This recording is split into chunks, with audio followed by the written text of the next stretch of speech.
Hello, this is doctor Chaitanya. మీకు surgery చేయాల్సిన అవసరం పడింది అండ్ సర్జన్ ఏమో అనస్థిషియా డాక్టర్ని కలవమన్నారు. అనస్థిషియా చెకప్కి వెళ్ళినప్పుడు డాక్టర్స్ మీ చెకప్ చేస్తూ మాటలో మాట మీ కాస్ట్ ఏంటి అని అడిగారు. అప్పుడు మీరు హర్ట్ అయ్యారా? ఈ డాక్టర్కి కాస్ట్ ఫీలింగ్ ఏంటి అని ఆలోచించారా?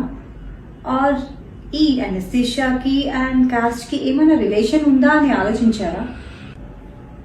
అవునండి, మన ఇండియాలో ఆర్యవైశ్య కమ్యూనిటీలో సూడోకోలినెస్టరేజ్ అనే ఎంజైమ్ డెఫిషియన్సీ ఉండే అవకాశం ఉంది. సో దానివల్ల ఒక రకమైన అనస్థిషియా డ్రగ్ ఇచ్చినప్పుడు అది బాడీలో బ్రేక్ డౌన్ అవ్వదు అనమాట, మెటబలైజ్ అవ్వదు. దానివల్ల ప్రొలాంగ్డ్ ఎఫెక్ట్తో పేషెంట్ అనస్థిషియా నుంచి బయటికి రావడం డిఫికల్ట్ అవుతుంది.